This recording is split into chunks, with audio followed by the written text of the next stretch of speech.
Muy bien, entonces, como les mencionaba, hoy toca nueva unidad, unidad 2. En esta ocasión vamos a ver sobre vamos a ver cómo se realiza o qué implica, qué implica una investigación en arqueología y cómo se realiza a grandes rasgos una investigación en arqueología. Para lo que sería la clase de hoy, vamos a enfocarnos entonces en los puntos A y B del programa, que serían preguntas, antecedentes, escenarios hipotéticos y contrastación, que en realidad este punto de acá, déjenme lápiz aquí, este punto de acá vamos a verlo, como les mencionaba, muy por encimita, porque ustedes ya de por sí, si van a continuar con lo que sería el área de arqueología, van a tener, por ejemplo, el curso de métodos, bueno, para ambas carreras van a tener el curso de métodos de investigación, uno, y después van a tener el curso de métodos de investigación ya más enfocado, ya sea o en arqueología o en antropología social. Y de hecho, estos temas también se vuelven a retomar en el curso de taller de arqueología. Entonces vamos a ver únicamente cosas muy puntuales o rápidas, o tal vez la lógica detrás de cómo plantear un diseño de investigación. Y también vamos a ver un poquito sobre el punto 2, técnicas, tipos de evidencia y relación pregunta-método. Nuevamente, este curso de arqueología es un curso introductorio, entonces vamos a ver las cosas de manera puntual, porque de por sí esta temática sobre técnicas y evidencia, etcétera, la van a estar abordando en el curso de métodos de arqueología y también en el de taller. Entonces, es apenas un primer vistazo para que ustedes vayan familiarizándose con la temática. Aquí les dejo un caso curioso y pueden, bueno, si consultan el OneNote, aquí está en estos simbolitos que estoy dejando acá, hay enlaces para que ustedes vean directamente la información que tiene la imagen. Entonces, enfoquémonos por ver primero qué es un diseño de investigación, qué es una investigación en arqueología o qué es lo que implica. De hecho, ustedes en el capítulo de Manzanilla y Barba, si bien no pudieron tener de primera mano todo este proceso que vamos a ver, estas etapas que vamos a estar viendo, la lógica con la que Manzanilla y Barba van presentando su libro, incluye una aproximación a cómo es que se estudia en arqueología y cómo es que se hace, cómo es que se aplican cada una de estas etapas en arqueología. Entonces, la investigación en sí es una serie, como dice acá, de etapas que son interdependientes. Vamos a acercarnos un poquito más. La investigación podemos señalar que es una serie de etapas interdependientes en orden consecutivo y en orden lineal. ¿Qué quiere decir eso? Interdependientes. Quiere decir que cada una de las etapas depende de otras etapas. Por lo tanto, la primera etapa, la segunda etapa va a depender de la primera, la segunda, ya no dije nada, la segunda etapa va a depender de la primera, la tercera etapa va a depender de la segunda y la cuarta etapa de la tercera y así consecutivamente. ¿Qué quiere decir esto? Que si una de las etapas está mal hecha, va a afectar el producto o va a afectar el buen desarrollo de las siguientes etapas. Por eso es que son etapas entrelazadas entre sí o interdependientes, que se influyen una a la otra. Es en orden consecutivo porque es una serie de pasos que se sigue en un orden específico. Cada una de las etapas que vamos a ver ahorita rápidamente sobre un diseño o una investigación se aplican bajo ese mismo orden. Yo no puedo empezar de la etapa 3 y brincar a la 1 y luego volverme a la 2 y luego a la 3. Deben seguir en un orden consecutivo en donde vamos de 1, 2, 3, 4 una vez más, porque son etapas que están relacionadas. Si una está mal aplicada, el resto va a estar, va a haber un daño, digamos, o una influencia, podríamos decirlo, negativa en el resto de las etapas. Y es de carácter unilineal porque solo sigue este orden que está establecido, es decir, no hay como vinculaciones en subtapas a lo interno, podríamos decirlo. Entonces, por ejemplo, estas son las etapas. No es como que yo empiece de la 2 y después me brinque a la 3 y luego me devuelva a la 1. Tengo que seguirlo en ese orden consecutivo, en este mismo orden lineal. 1, 2, 3, 4. Ok. Aquí tal vez es importante señalar y hacer una aclaración muy rápida respecto a una investigación y un diseño de investigación. Vamos a borrar aquí un poquito. Ok, el diseño de investigación es una propuesta, un borrador, podríamos decirlo, esquema de cómo se hace una investigación, es la planificación de cómo se investiga, mientras que la investigación es el producto concreto de ese diseño de investigación.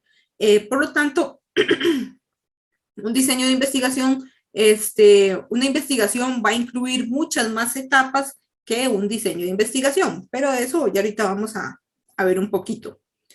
Aquí vamos a empezar, claro, tengo como unas rayillas ahí, déjenme ver si será de esto, ok, sí. Muy bien. Entonces, pero tal vez antes de iniciar sería bueno cuestionarnos por qué es importante hacer un diseño de investigación. Si bien Manzanilla y Barba no nos mencionan específicamente en arqueología hacemos diseños de investigación porque bla, bla, bla, podemos inferir podemos inferir un poco el por qué es que utilizamos un diseño, un planteamiento de investigación previo a ir a recuperar los datos a este campo. ¿Por qué es que utilizamos un plan de ataque antes de ir a hacer prospección? ¿Por qué utilizamos un plan de ataque antes de ir a hacer excavación o antes de ir a analizar cualquier tipo de material? Es decir, ¿por qué utilizamos un diseño de investigación y por qué es tan importante utilizar ese diseño? Plantear ese diseño, más bien. Entonces, para eso vamos a hacer un rápido jueguito que vamos para hacerlo más arqueológico, le puse la vasija quemada, en el que ustedes van a ir diciendo letras y vamos a ir completando una palabra. Entonces, empecemos por esta. A medida que fallan la palabra, a medida que fallan la letra, pues se les va quemando la vasija más y si se les quema la vasija, pierden, ¿verdad?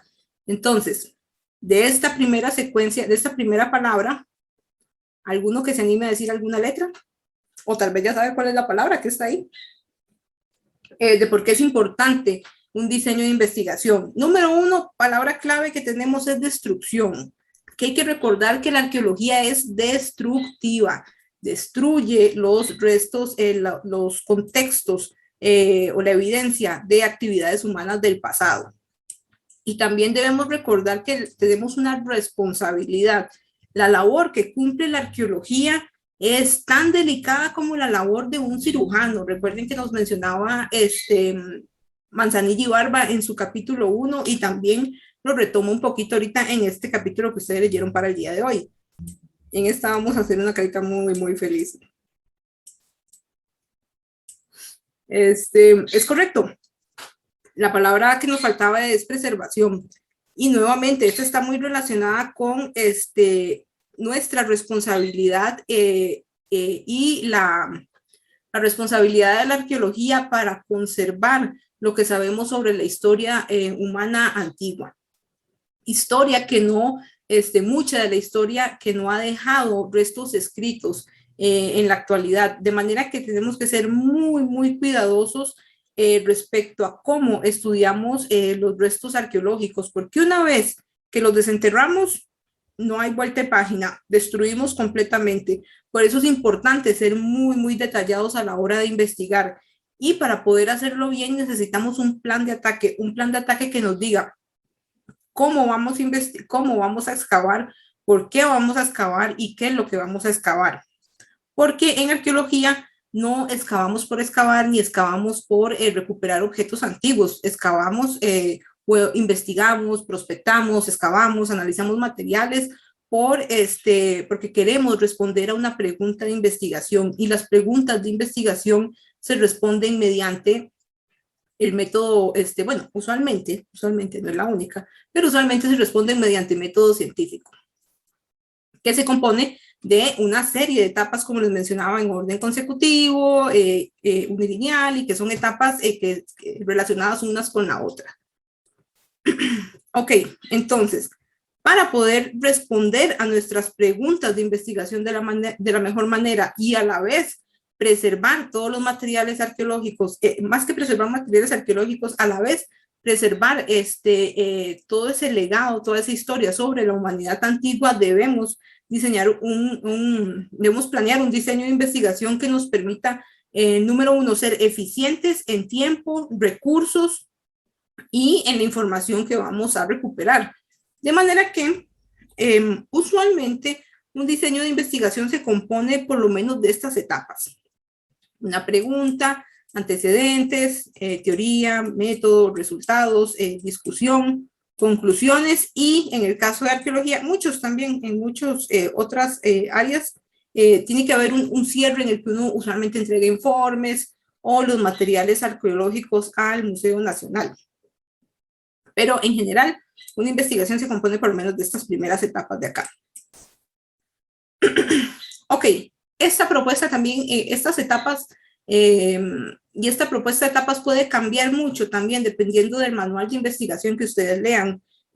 Algunos no llamarán antecedentes, sino que dirán estado de la cuestión. Algunos no llamarán teoría, sino que llamarán marco teórico, etc. Ahí hay diferencias, tal vez, en cómo es que se denomina cada una de estas cosas y cuáles son las diferencias, por ejemplo, entre la teoría, el marco teórico, un marco conceptual, etcétera, etcétera. Pero para eso, ustedes ya van a tener el curso de métodos para pelearse con esto. Por el momento, utilicemos esta propuesta y estas etapas. Ok. Entonces, bueno, aquí tal vez antes de continuar es bueno entonces ejemplificar esto que les mencionaba sobre las diferencias entre una investigación y un diseño de investigación. Aquí, por ejemplo, la investigación es el resultado completo de un proceso científico en el que se quería dar respuesta a una pregunta de investigación. De manera que una investigación va a incluir todas estas etapas. Mientras que el diseño de investigación, vamos a borrar aquí un momentito. El diseño de investigación, pues, se va a incluir más que todo estas etapas de acá. Creo que este es el lápiz que está usando. Va a incluir más que todas estas etapas de acá, desde la pregunta hasta el método. Porque recuerden que es el plan de ataque, es lo que nos va a decir, es la guía de cómo vamos nosotros a hacer una investigación. Entonces, esa guía obviamente no va a tener resultados porque todavía no la hemos aplicado. Y si no tenemos resultados, no tenemos discusión y no tenemos conclusiones, porque son etapas consecutivas relacionadas. Entonces, un diseño de investigación es un plan de ataque que incluye una pregunta, antecedentes, teoría y método. Mientras que la investigación, incluye todas las etapas vistas en este esquema. Ok, hasta acá. ¿Dudas? ¿Comentarios? Aplicar un diseño de investigación, desarrollar más bien un diseño de investigación y luego aplicarlo lleva, digamos, trabajo, tiempo de reflexión, etcétera, pero no es tan... no es imposible, por decirlo así. Es algo que inclusive de una manera muy, muy simple, muy, muy básica, casi que todos ustedes hacen de manera inconsciente. Aplicar el método científico es algo que prácticamente hacemos de manera inconsciente. Ciertamente, cuando estamos hablando de aplicar el método científico con fines científicos, hay muchas más variables de por medio que pueden complicar un poquito más la cuestión. Pero el razonamiento, podríamos decirlo, el razonamiento cognitivo de por medio es algo que aplicamos casi para muchas cosas cotidianas. Por ejemplo, se me mueve aquí la presentación, tienen un momento para devolverme acá. Ok. Por ejemplo, tomemos un caso, digamos, cotidiano, como que se me perdió el celular. Se me perdió o se me quebró la pantalla y ya quedó en desuso y yo necesito comprar un nuevo celular. Usualmente, cuando yo necesito adquirir un nuevo celular, pues yo lo primero que puedo hacer es consultar con mis amigos. Yo hablo con mis amigos y digo, uy, mira, no es que se me quebró el celular y necesito comprar uno nuevo. Entonces por ahí ya Sutanita me dice, mira, yo me compré este celular, tiene buen precio, es una buena marca. Luego por otro lado me dice Sutanito, uy, qué mal, pero mira, este celular es bueno, tiene buen precio, y ya hay otras personas que me van a decir, no, mira, este celular es un poquito más caro, pero es resistente, no se te va a quebrar si se te cae, etcétera. Entonces ahí yo voy construyendo un conocimiento sobre qué celulares son qué celulares son más favorables para mi caso y qué celulares son menos favorables para mi caso. Inclusive si yo digo, mira, estoy interesada en la marca tal, en la marca X, y quiero saber cómo es, cuáles son las propiedades de ese celular, de la marca X. Entonces, por ejemplo, yo voy a internet y busco en la página oficial de la marca X, veo cuáles son los atributos, las propiedades de ese celular, qué me ofrece, qué garantías tiene, cuál es el precio. Inclusive yo voy a algún establecimiento o voy a varios establecimientos, a varios lugares donde se venden celulares, y pregunto que cuál es el precio, cuáles son las características que me ofrecen, etcétera. Esto hasta acá es una forma, creo yo, normal de cómo la mayoría podría proceder ante este tipo de eventos. ¿Qué es lo que pasa?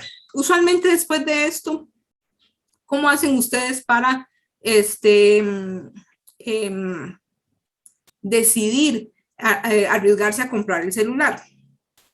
Entonces, ustedes van a tomar en consideración toda la información que ustedes lograron recopilar en las tiendas, por ejemplo, a nivel de internet, a nivel de las tiendas y a nivel de sus amigos, y entonces van a tomar una decisión de cuál celular comprar. Por ejemplo, que aquí después de haber tomado toda esta información, ustedes dicen, bueno, el mejor celular es el celular X. Ese es el celular que me ofrece un mejor precio y que me ofrece mejores características y es más resistente. Entonces yo voy, compro el celular X, y una vez que yo compro ese celular X, pues lo que me toca es revisar si ese celular X ciertamente iba a cumplir con las expectativas que yo tenía.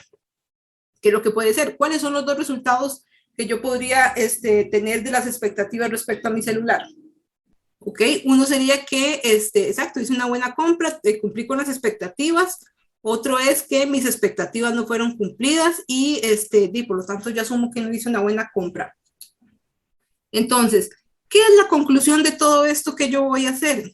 Para eso yo tengo que entrelazar el conocimiento que yo obtuve a partir de mis amigos, el comercio e internet, y lo voy a entrelazar con la compra que yo hice, con el producto que yo adquirí, y voy a comparar entonces el desempeño del producto que yo adquirí versus el desempeño que me habían dicho mis amigos y la persona de la tienda y lo que me había dicho la página web.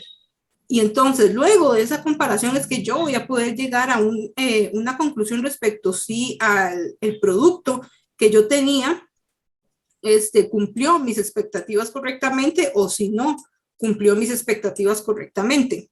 Entonces, noten acá que en este cuento que yo les he estado haciendo, prácticamente hemos, de una manera inconsciente, hemos aplicado algunas de las etapas básicas del método de investigación, método con el cual investiga la arqueología y cualquier otra área de conocimiento que les pueda venir a la mente.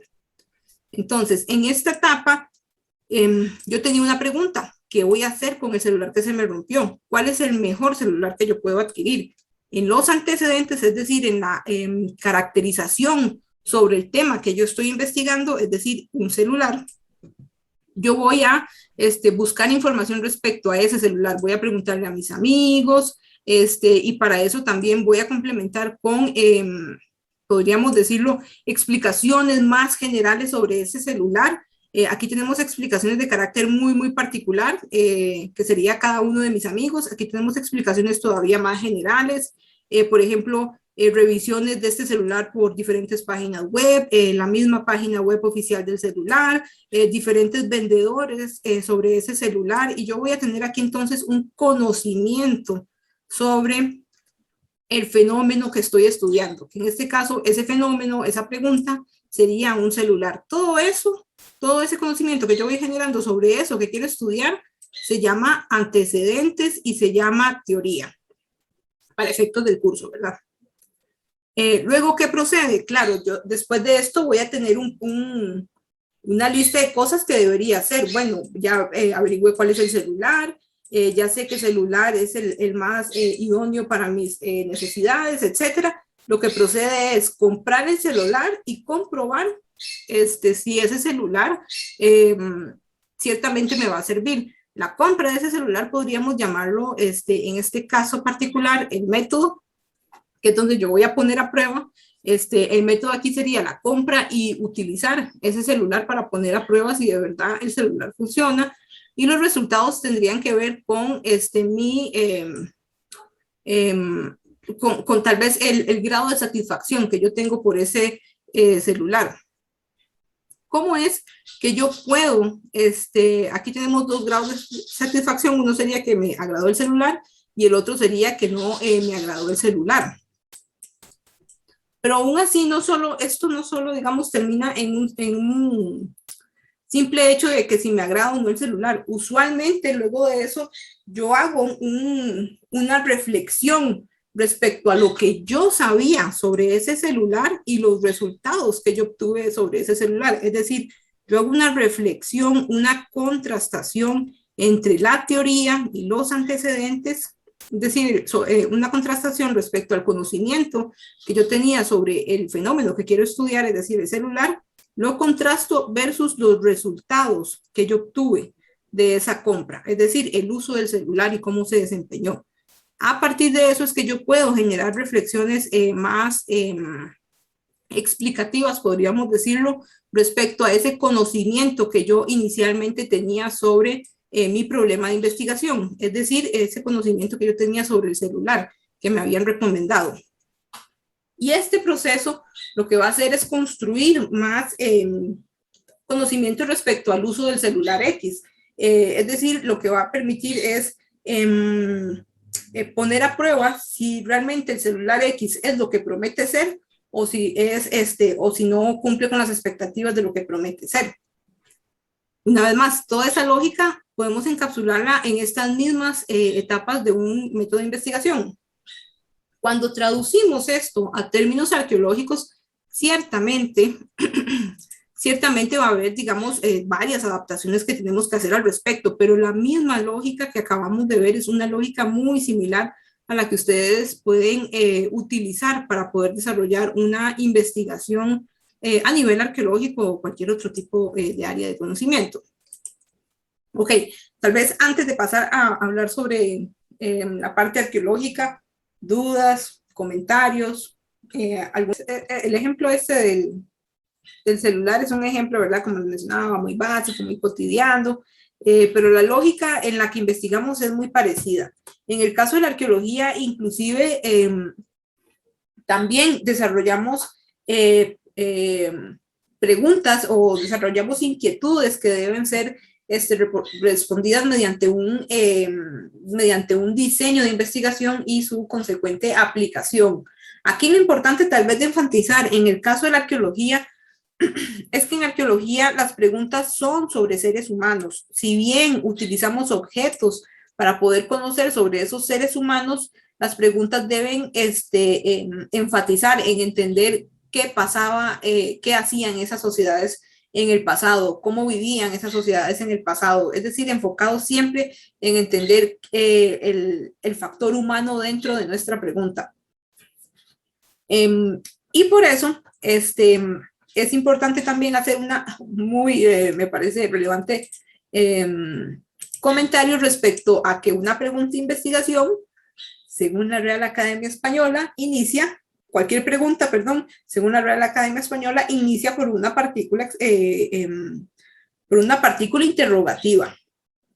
Las preguntas que inician por partículas interrogativas, ¿por qué, cómo, qué, cuáles, etcétera? Son preguntas que nos van a permitir desarrollar más explicaciones sobre las sociedades antiguas, a diferencia, por ejemplo, de preguntas que inician por un verbo, principalmente, que inicien por un verbo. ¿Por qué? Porque usualmente estas preguntas lo único que nos van a dirigir es a respuestas de sí o no. ¿Existió una sociedad en el pasado? ¿Sí existió o no existió? ¿Es posible saber si comían maíz? Si es posible o no es posible. pero eso no nos ayuda a desarrollar explicaciones sobre cómo comían el maíz, por qué comían el maíz y por qué es que se utilizó en esas épocas el maíz. De manera que inclusive a la hora de diseñar una investigación debemos ser cuidadosos sobre cómo es que desarrollamos nuestras preguntas, porque aspiramos a preguntas de carácter explicativo, porque lo que queremos es explicar sobre seres humanos del pasado. Si bien, nuevamente, muchas preguntas tal vez sean sobre los objetos, esas preguntas deben referir posteriormente hacia un entendimiento sobre sociedades antiguas. Ok. Y aquí, bueno, no. Las dos lecturas del día de hoy tal vez no reflejan muy bien esto de la pregunta, pero sí, por favor, pongan atención a las siguientes lecturas. Ya les digo cuáles serían. Aquí vamos a ver, voy a compartir acá pantalla. A estas lecturas de la unidad 2. Pongan especial atención respecto a esto, en cómo se formula una pregunta en la lectura de Rivolta y Cabral Ortiz, en la lectura de Sugrañes no, en la lectura de Cabrero y la de Ibarra Ávila y compañía, y en estas dos también principalmente, en la de Pestre y compañía y Beovida y compañía, porque son ejemplos más de carácter investigativo, y ahí es bueno que repasemos muy bien cómo es que se desarrolla una investigación y cuáles son sus etapas y cómo se formulan las preguntas, etcétera, como ejemplo de cómo se desarrolla una investigación arqueológica. Entonces, al igual que nosotros tenemos que recolectar información con nuestros conocidos para saber sobre cuál es el mejor celular, también tenemos en arqueología que recolectar información, pero a nivel bibliográfico sobre el fenómeno que queremos estudiar. Es decir, si queremos estudiar sobre cómo vivían las sociedades costarricenses, tenemos que buscar información respecto a qué se conoce sobre cómo vivían.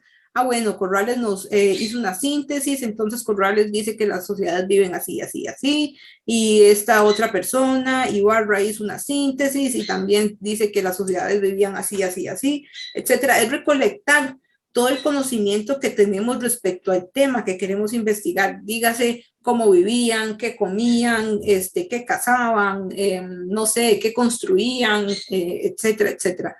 Ese conocimiento, esa recolección de conocimiento que ahora no es solo con nuestros amigos ni con ni en las tiendas de celulares, es una recolección de conocimiento a nivel de fuentes académicas, bibliografía científica, bases de datos, bibliotecas, etcétera. Ok, y eso nos va a llevar entonces también a la formulación de una serie de etapas para poder recuperar información relevante sobre lo que queremos investigar. Aquí es muy, muy importante tal vez detenerme, voy a borrar aquí, detenerme y ver esto. Tomemos como ejemplo tal vez esta imagen como referencia en la que, por ejemplo, nuestro tema de investigación va a ser cómo qué productos recolectaban los seres humanos del pasado. Entonces, ¿qué plantas recolectaban los humanos del pasado? Esta va a ser nuestra pregunta de investigación y entonces en nuestras diferentes fuentes bibliográficas vamos a estar revisando, recolectando toda la información que tenemos sobre sobre cómo se recolectaban frutos en el pasado. Es a partir de eso que nosotros vamos a poder diseñar una serie de etapas para poder recolectar la información que ocupamos. ¿Por qué es importante esto? Porque dependiendo de la pregunta de investigación que yo tenga, dependiendo de la teoría que yo esté estudiando para desarrollar mi pregunta de investigación, así también va a depender el tipo de evidencia que yo quiero recolectar. Ok, muy bien. Noten, y es correcto, en primer lugar, si yo recolectara información sobre mi primer interés debería ser recolectar información sobre plantas y voy a recolectar información de animales solo y exclusivamente información sobre animales si es necesario, perdón, si están en relación con las plantas que yo estoy investigando. Si esos animales no tienen la más mínima relación con las plantas que estoy investigando, entonces es información que yo no debería estar recolectando. Entonces, noten aquí una vez más que la gracia, ay, yo no entiendo por qué se devuelve ahí. Noten una vez más que la gracia de aplicar un diseño de investigación es que nos dirija a recolectar la información clave que debemos investigar para responder a la pregunta que hemos planteado. No todos los datos van a responder la pregunta que yo deseo estudiar. No toda la información en un contexto arqueológico va a ser relevante para poder entender la pregunta que yo quiero estudiar. Si bien va a aparecer información de todo tipo, yo tengo que ser muy clara respecto a cuál es la información que sí me sirve y cuál es la que no me sirve. ¿Toda se recolecta? Sí, toda la información se recolecta. ¿Toda la información se describe? Sí, toda la información se describe, pero no toda la información necesariamente debe analizarse. Para eso es que yo tengo mi plan de ataque claramente establecido diciendo qué es lo que yo debo hacer y qué no debo hacer, en dónde me debo fijar y en dónde no me debo fijar. Porque recuerden que una vez que uno empieza a investigar en arqueología, la arqueología es destructiva. Si yo destruyo mi fuente de información, no hay forma de que yo pueda volver y recuperar esos datos. Esos datos están completamente y totalmente perdidos. Por eso, una vez más, lo importante es establecer un diseño de investigación claro respecto a lo que yo tengo que hacer y lo que yo tengo que registrar de manera mucho más detallada. Ok, y posteriormente a haber determinado cuáles son las etapas de cómo voy a recuperar yo la evidencia que necesito para poder responder a la pregunta de investigación, es que yo voy a obtener resultados. Es decir, voy a obtener diferentes fuentes de diferentes datos para poder yo estudiar el tema que deseo investigar. Entonces, todos esos datos nuevamente yo los voy a tener que contrastar respecto a lo que yo sabía sobre ese fenómeno inicialmente planteado en la investigación. Es decir, todos esos datos yo los voy a contrastar respecto a lo que yo conocía sobre las plantas que se recolectaban para consumo. Entonces, por ejemplo, ay, ustedes disculparán, pero no sé por qué me manda cada rato acá. Entonces, por ejemplo, en las fuentes de... ustedes revisaron a Corrales y Corrales decía que la gente comía maíz y que comía papa y que comía yuca y que comía, bueno, vamos a ponerle aquí una letra, maíz, papa, bueno, aquí no se comía papa, la verdad. Vamos a poner maíz, yuca, calabaza, ayote, podría también llamarse, y frijoles. Eso es lo que Corrales nos dice que era la dieta básica de las sociedades antiguas. ¿Qué es lo que voy a hacer yo? Revisar si lo que Corrales me dice es efectivamente lo que está pasando en el área que yo estoy investigando. Por lo tanto, yo voy a obtener diferente información. Yo voy a obtener que sí, encontré maíz, sí, encontré yuca, pero no encontré ayote. Lo que encontré fue, por ejemplo, aguacate. Por aquí encontré jocotes, y por aquí encontré, no sé, algún otro tipo de variedad, digamos, de plantas. Entonces, ¿qué es lo que voy a hacer yo? Nuevamente se mueve. Lo que voy a hacer yo es comparar lo que me decía la teoría versus lo que yo he encontrado. En algunos momentos tendremos similitudes, en algunos momentos tendremos diferencias respecto a lo que sabíamos. Y lo importante de esto es construir una explicación todavía más detallada, más general respecto a lo que sabíamos previamente sobre la recolección de plantas, por ejemplo, que estábamos hablando. Entonces, ahora, ¿qué es lo que podemos decir? Bueno, Corrales tenía razón, estas sociedades comían maíz, yuca, ayote, pero no tenemos evidencia de que comieran frijol, por el contrario, tenemos evidencia de que comieran aguacate, jocotes, etcétera. Entonces aquí ponemos, evaluamos la solidez del conocimiento que teníamos previamente, es decir, evaluamos la solidez de las ideas que Corrales dijo. ¿Son correctas? Sí, algunas son incorrectas, sí, otras son incorrectas para el caso que estamos estudiando. Entonces, noten hasta acá que, ay, perdón, es que no sé por qué se mueve. Noten hasta acá que entonces en todas estas etapas de la investigación que hemos mencionado, que se desarrollan de orden en una manera consecutiva en este mismo orden lógico, orden unilineal, consecutivo de aplicación, noten que en una investigación la dificultad va en aumento. Generalmente vamos a encontrar mayor dificultad en las etapas de la discusión y las conclusiones. ¿Por qué? En estas etapas de la discusión y las conclusiones son las etapas más de mayor dificultad, como les mencionaba, porque usualmente tenemos que devolvernos a etapas previas y valorar qué era el conocimiento que teníamos, valorar qué era lo que decían los antecedentes, qué era lo que decía la teoría, valorar en el método si recuperamos toda la información que necesitábamos para poder reconstruir, para poder responder a la pregunta de investigación que inicialmente nos habíamos planteado. Claro, sí, gracias por haberlo mencionado. De hecho, todo esto es parte de ese proceso reflexivo de las últimas etapas de la investigación. En las conclusiones, no solo reflexionamos sobre lo que se sabía del fenómeno que estamos investigando y lo que ahora sabemos, sino que también se reflexiona sobre el proceso general de investigación que aplicamos. ¿Será que las herramientas que utilizamos fueron las más adecuadas? ¿Será que las herramientas que utilizamos recuperaron la información que necesitábamos? Todo eso es un proceso reflexivo, inclusive, de nuestra propia investigación.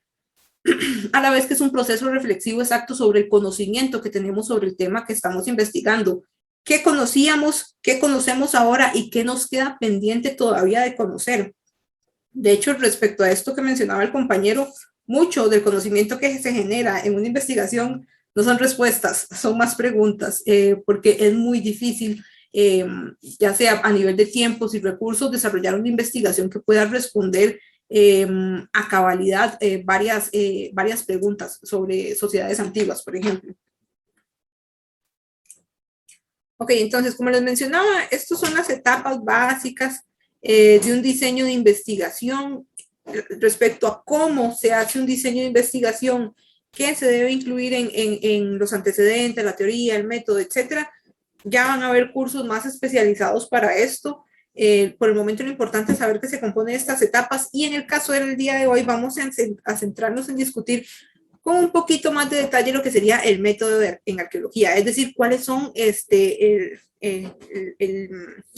cuáles son las etapas consecutivas, no, cuáles son las etapas consecutivas, no, cuál es el proceso que aplicamos en arqueología para poder recuperar evidencia arqueológica y analizar esa evidencia arqueológica.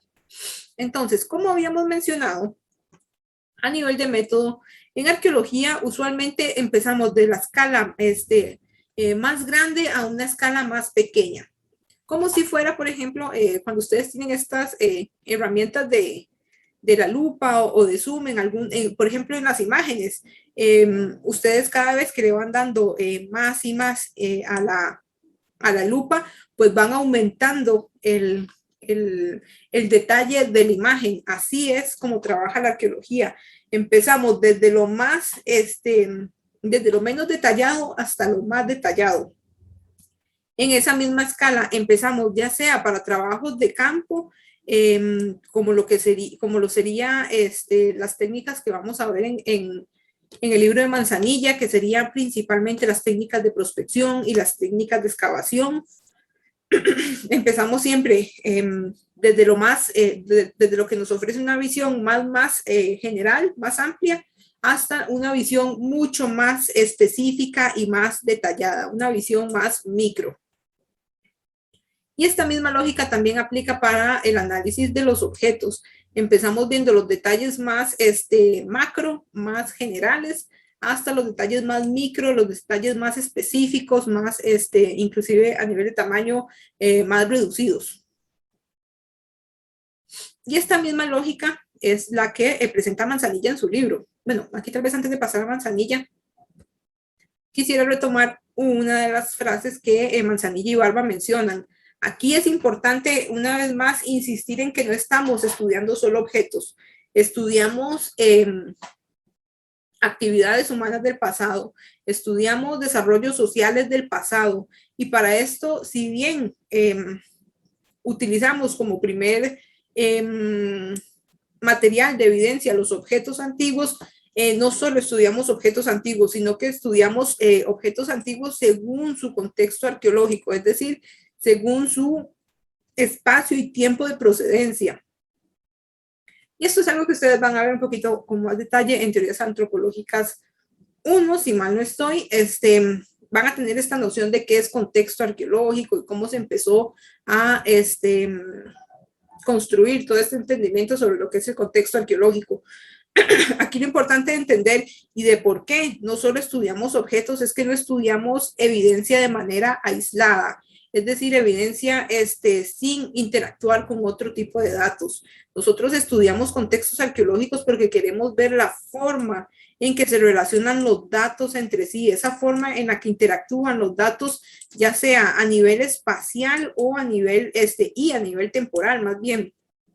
Por lo tanto, cuando estudiamos objetos arqueológicos no estudiamos solo una vasija, estudiamos la vasija según se asocie a estas herramientas, por ejemplo, para trabajar la tierra, o según se asocien estas herramientas para trabajar la tierra respecto a estas herramientas de molienda, y cómo se asocian estas a su vez con esta vasija y con este otro tipo de restos, etcétera. La forma en que nosotros vinculamos la evidencia nos va a dar patrones de información distintos dependiendo de los espacios geográficos y temporales que estemos estudiando. Y esto ustedes lo van a poder ejercitar un poquito más con la práctica de interpretación. Cuando ustedes lleguen a la parte de la práctica de interpretación, ustedes no van a interpretar, a analizar la evidencia de manera aislada. La van a analizar de manera que puedan conjuntar la evidencia, ya sea por áreas de excavación que van a trabajar ustedes y por las diferentes unidades de excavación que van a estar. No, mentira, ustedes tienen, perdón, ya sea que van a utilizar esta combinación de datos y esta relación de datos por cuadros de excavación, y también la van a comparar a nivel de unidad de excavación. Pero ya para eso ustedes podrán llegar a eso en la práctica de interpretación. Nuevamente, tal vez enfatizar el hecho en que esta relación de los datos no es solo de carácter espacial, sino que también es de carácter temporal, es decir, cómo cambian esas actividades a lo largo del tiempo, para lo cual usualmente y de manera muy clásica, como vimos, una de las principales herramientas es la estratigrafía, pero también hay otro gran número de herramientas que nos ayudan a medir el tiempo, como cuáles. El carbono 14, que es una clasiquísima herramienta para medir el tiempo. Luego también tenemos la dendrocronología, que es la medición del crecimiento de los anillos de los árboles. Y después de ahí tenemos otra gran también gama de mediciones a partir de isótopos estables, por ejemplo, isótopos estables ahorita no me acuerdo, creo que unos son de uranio, otros son de argón, bueno, y otra gran cantidad. Ok, entonces, ahora veamos cómo es que hacemos en arqueología para poder estudiar esos objetos y estudiar el contexto arqueológico, es decir, estudiarlos de manera entrelazada, estudiar los objetos arqueológicos de manera entrelazada, según diferentes variables espaciales y temporales y según diferente evidencia arqueológica que nos encontremos. Entonces, si repasamos la propuesta de Manzanilla y Barba, ella nos menciona que, recuerden en el capítulo 1 que estuvimos viendo y ahorita este capítulo 2 que leyeron para la clase de hoy, que ella, bueno, Manzanilla y Barba, ellos, Linda Manzanilla y Luis Barba, lo que hacen es comparar la labor de la arqueología con la de un cirujano, en el sentido de que está la superficie terrestre, y al igual que el cirujano hace algún tipo de incisión para poder registrar, por ejemplo, algún tipo de enfermedad, etcétera, la arqueología, esto es un cuchillito, muy feo, pero esto es un cuchillito. La arqueología también hace incisiones en la tierra para ver qué hay en los terrenos, para ver qué hay debajo de la superficie terrestre, porque es debajo de la superficie terrestre que usualmente se concentra la mayor cantidad de evidencia arqueológica. Sin embargo, como vimos en Manzanilla y Barba, también hay evidencia a nivel superficial, es decir, en la superficie terrestre también hay evidencia arqueológica importante que nos va a ayudar a tener una mejor noción de dónde es que se concentra más la evidencia arqueológica bajo superficie. Y una vez más, es importante entonces aquí retomar lo del diseño de investigación. Cuando uno diseña una investigación, uno tiene todo un plan de ataque respecto a saber dónde es que va a desarrollar su investigación. No desarrollamos investigaciones de manera antojadiza. Hay evidencia en la superficie que nos indica, que nos da luces rojas respecto a un potencial de más evidencia a nivel bajo superficie. Y por eso es que Manzanilla y Barba hacen esa analogía con un cirujano. Por lo tanto, si empezamos viendo la labor del cirujano, el cirujano empieza por lo superficial y luego aplica su conocimiento a nivel médico para poder hacer abrir, digamos, el cuerpo humano y ver exactamente en qué parte del cuerpo humano es donde necesita trabajar. Igual procede la arqueología. Vamos a tener un terreno y ese terreno va a tener una amplia cantidad de evidencia, pero no todas las partes del terreno van a presentar la evidencia que necesitamos o van a presentar evidencia de todo. Es labor de la arqueología y del método, del diseño de investigación, dejar muy, muy en claro cuáles son las áreas con mayor potencial para ser estudiadas. Porque número uno, estamos invirtiendo tiempo, dinero y recuerden que esto es una práctica destructiva. Entonces, a medida que hacemos, por ejemplo, excavación, estamos destruyendo y estamos perdiendo información y no queremos hacerlo en vano. Ok, entonces, veamos rápidamente cuál sería la primera etapa que Manzanilla y Barba nos proponen para poder desarrollar una investigación en arqueología. Nuevamente, aquí retomé esta figura número 8 de Manzanilla y Barba, donde es el esquema de pasos más generales de cómo se desarrolla una investigación. Nuevamente, noten que empezamos desde lo más amplio, espacialmente hablando, o desde lo menos detallado hasta lo más detallado y lo espacialmente más reducido. Como si estuviéramos usando un zoom, un aumento en una imagen. Y la primera etapa que nos permite una aproximación de carácter más general con una visión espacial mucho más amplia es la prospección. Aquí Manzanilla y Barba nos dicen que la prospección es un término que normalmente se emplea, vamos a acercarnos un poquito más para que sea muchísimo mejor. Ok, ahí. La prospección es un término que normalmente se emplea para describir el uso de varias técnicas que aplicadas a un sitio sirven para determinar la ubicación de este y de sus rasgos enterrados. Pero una de las principales limitaciones es que la interpretación de los resultados está restringida a la localización de las estructuras. Entonces, el primer reto de la arqueología es saber dónde está la evidencia arqueológica, dónde está el material arqueológico. Y para eso, procedemos con lo que sería la prospección, que nos va a ayudar a detectar evidencia a nivel superficial y nos va a indicar dónde proceder para recuperar todavía más información relevante a nuestra pregunta. Entonces, Manzanilla y Barba nos hablan sobre diferentes, déjenme sacar aquí el borrador, no, grande. Manzanilla y Barba nos hablan sobre diferentes técnicas a lo interno o utilizadas frecuentemente en esta etapa llamada prospección. Vamos a borrar aquí nada más. La primera técnica sería la fotografía aérea. ¿Por qué la fotografía aérea? ¿Qué mencionan ellos sobre la fotografía aérea? Es correcto, tenemos una visión, un panorama más amplio de la información. Tenemos la posibilidad de observar de manera más amplificada rasgos que, por ejemplo, no podríamos observar a simple vista si estuviéramos a nivel de la superficie del terreno. Aquí tal vez vamos a remitirnos al libro de Manzanilla. Voy a mejor aquí para estar moviéndome más fácilmente. Aquí en el caso de Manzanilla y Barba, Por aquí vemos que nos habla sobre prospección, más adelante nos habla sobre la fotografía aérea. Este es el esquema que les mencionaba.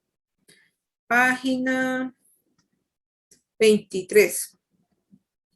Y en la página 24 ya nos viene hablando sobre las técnicas de prospección aplicada a la arqueología. Y en primer lugar tenemos la fotografía aérea.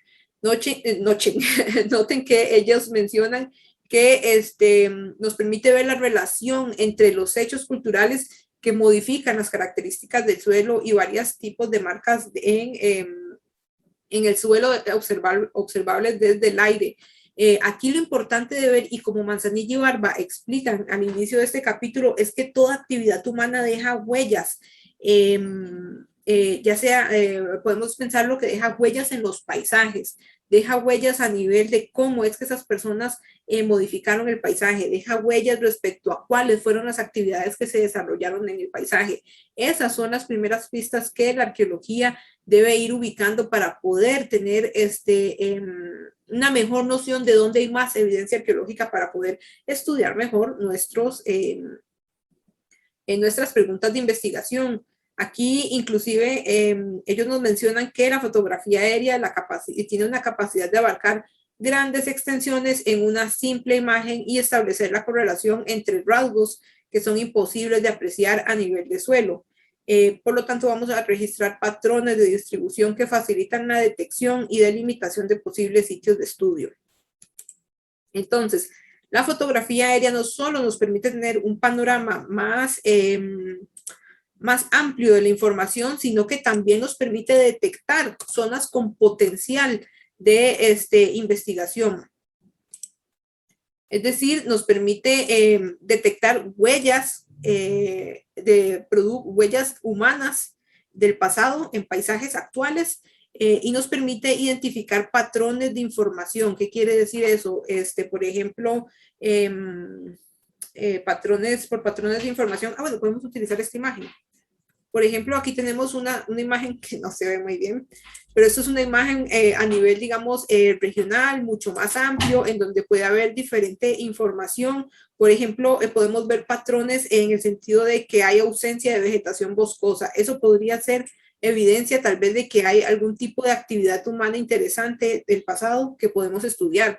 Entonces, por ejemplo, en esa huella sin vegetación encontramos esto. Un sitio arqueológico, una zona que se compone de varias elevaciones, que no sabemos si son producto de seres humanos antiguos o presentes, pero estamos viendo que este tipo de regularidades se diferencian respecto al resto del entorno del paisaje. Aquí tenemos vegetación, en estas otras zonas no. A eso se refiere, digamos, con identificar patrones, evidencia, digamos, que se distingue y que presenta ciertas regularidades a lo largo del paisaje. Y de paso, una vez que identificamos esas huellas y esos patrones, pues nos ayuda a detectar evidencia superficial a nivel arqueológico que debe ser de interés para nosotros poder ir a investigar. Por lo tanto, aquí noten que desde ya, por ejemplo, muchos podrían estar preguntándose, ¿y cómo hace la gente de arqueología para poder saber dónde excavar? No es algo antojadizo, hay toda una serie de etapas previas que tuvimos que haber cumplido para poder asegurarnos de que lo que vamos a ir a excavar son materiales arqueológicos. Tenemos que haber aplicado una serie de etapas desde lo más general hasta lo más específico que nos aseguren que la información que vamos a recuperar es de carácter arqueológico. Okay. Luego de que tenemos una visión de carácter aéreo o que hemos aplicado una prospección por fotografía aérea, también hay otro tipo de evidencia que nos va a ser de utilidad. Por ejemplo, con la fotografía aérea logramos ubicar y detectar áreas arqueológicas de interés, pero también hay otro montón de información interesante que podemos recuperar a la vez a nivel, digamos, por ejemplo, de mapas, o a nivel, digamos, en un grado más general. Por ejemplo, podemos recuperar a nivel información a nivel geográfico, geológico, topográfico, etcétera, que nos permitan tener un mejor conocimiento sobre el entorno natural en donde se están ubicando los sitios arqueológicos. Y todo esto nos va a permitir también tener un mejor entendimiento sobre los recursos que se están explotando, los posibles recursos que se explotaron por estas sociedades en el pasado. Ok, aquí, déjenme ver.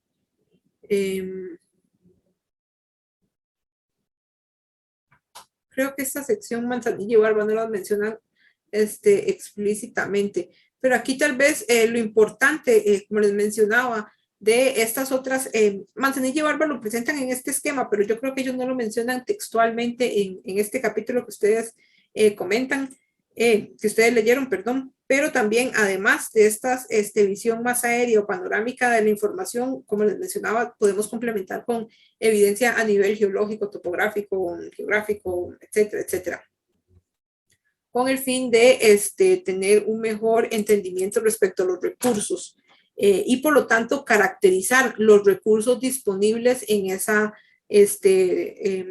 área de estudio que vamos a investigar.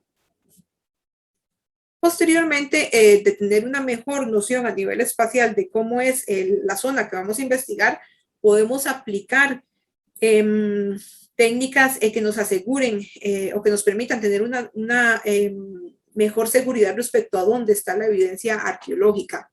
Noten que hasta acá, en esta primera sección, vamos a sacar el lápiz, noten que hasta acá en esta primera sección, desde la fotografía aérea hasta la información a nivel topográfica y el reconocimiento de superficie, apenas lo que tenemos es una etapa en la que vamos a predecir, podríamos decirlo, dónde están los sitios arqueológicos y las áreas de explotación.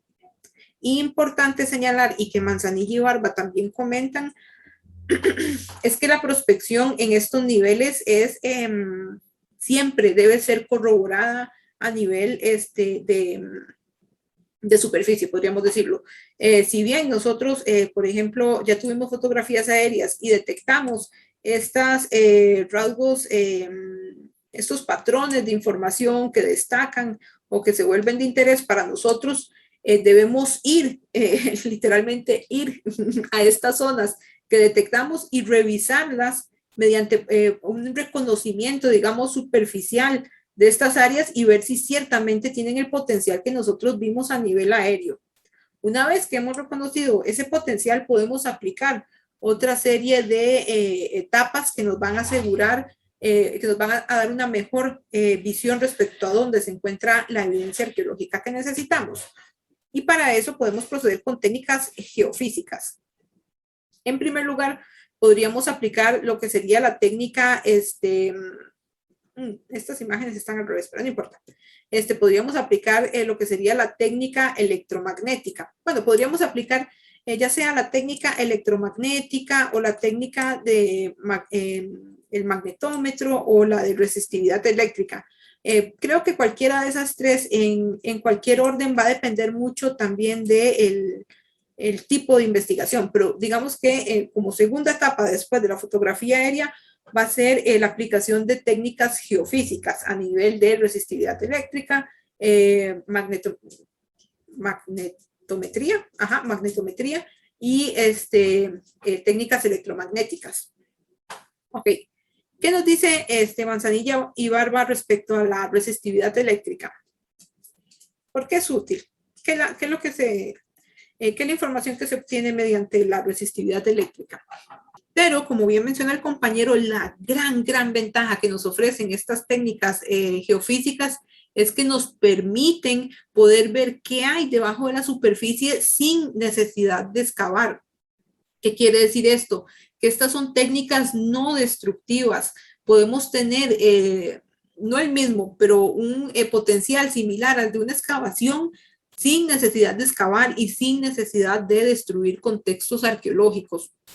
La prospección, a diferencia de la excavación, es una técnica con niveles destructivos muy bajos y que por lo tanto va a mantener, vamos a procurar la preservación, digamos, de la información arqueológica a lo largo del tiempo.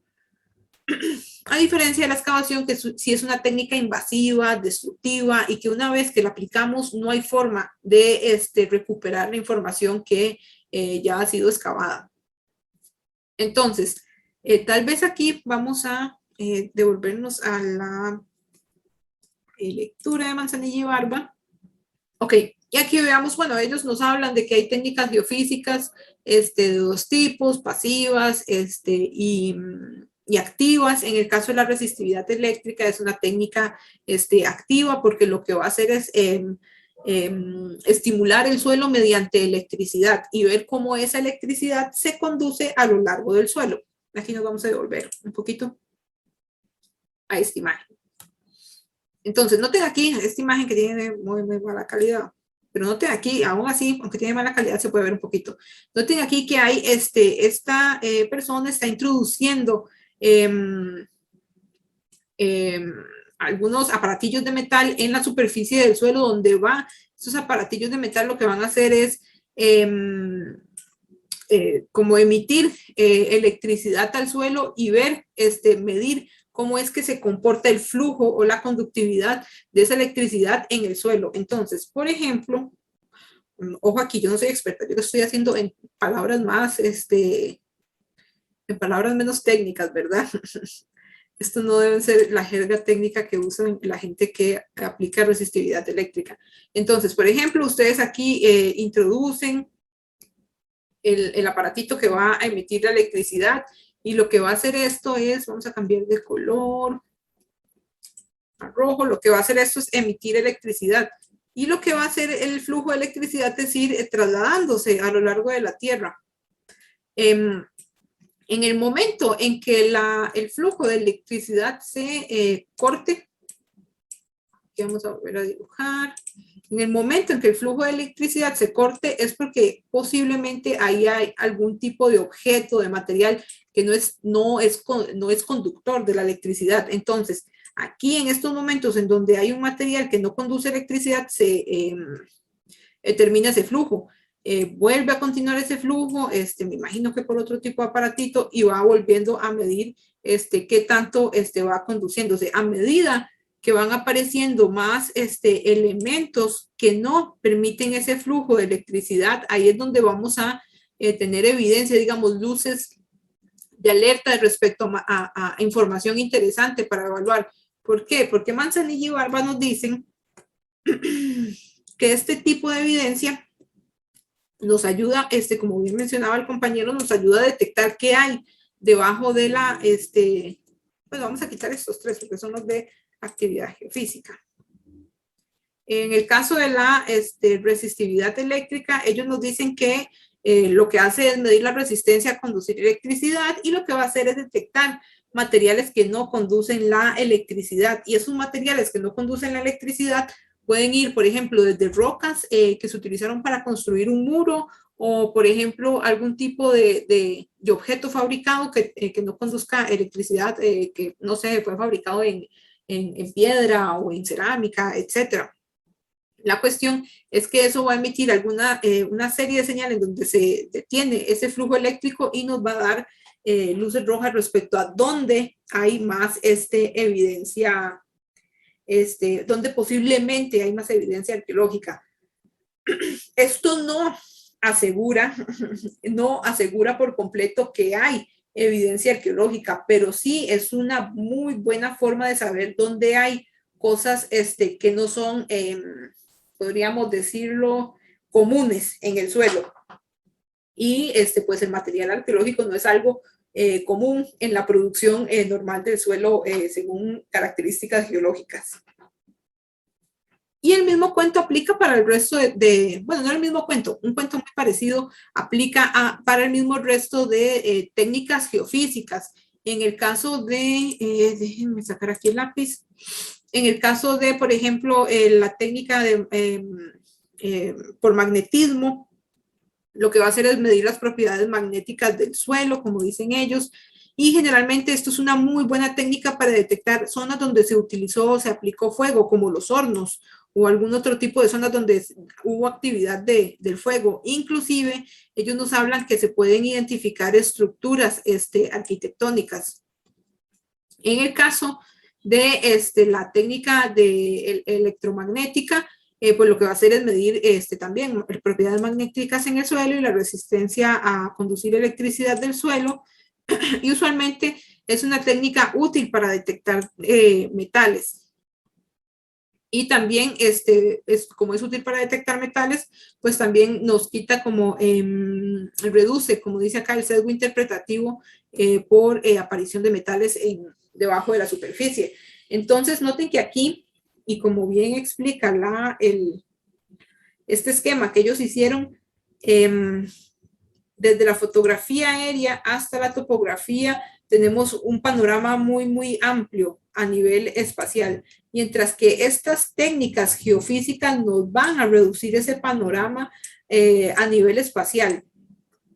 Entonces, por ejemplo, ahora aquí en superficie vamos a poder detectar en esta superficie que encontramos como de interés arqueológico, vamos a poder detectar tentativamente qué hay debajo de esa superficie.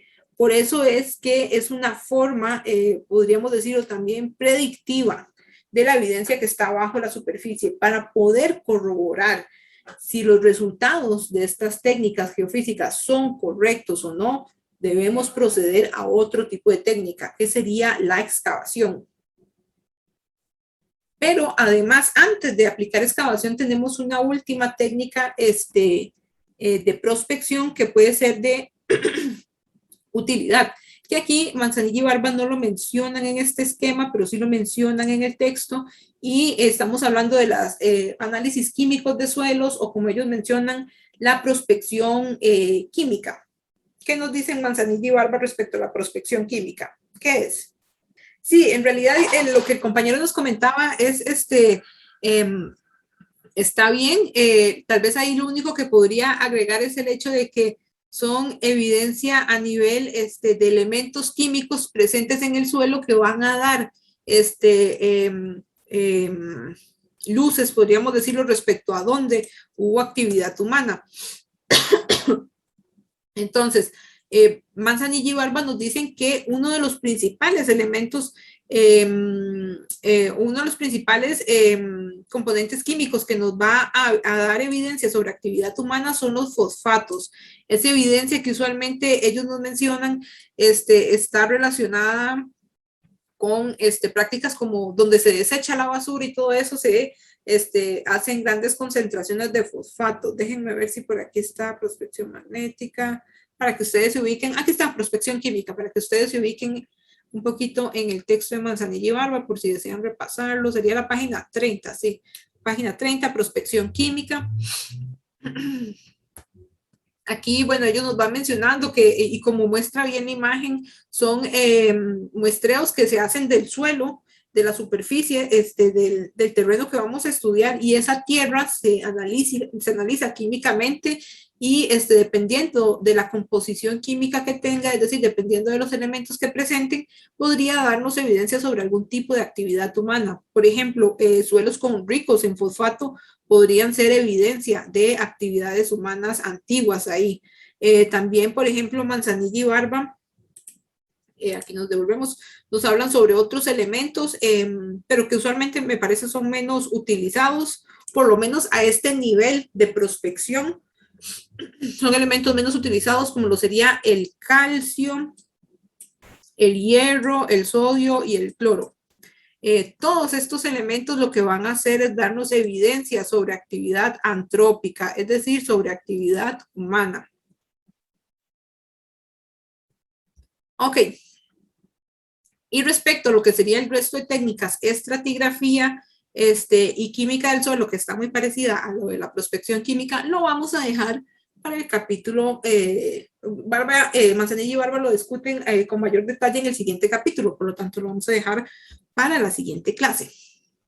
Ok, aquí tal vez una vez más lo importante es que noten que hay todo un proceso, voy a ser enfática respecto a eso, hay todo un proceso para poder determinar dónde hay evidencia arqueológica. Y estas etapas que hemos visto nuevamente no nos van a asegurar por completo que ahí hay contextos arqueológicos, pero sí son una buena fuente de información para poder descartar o seleccionar de una mejor manera dónde está la evidencia arqueológica bajo superficie.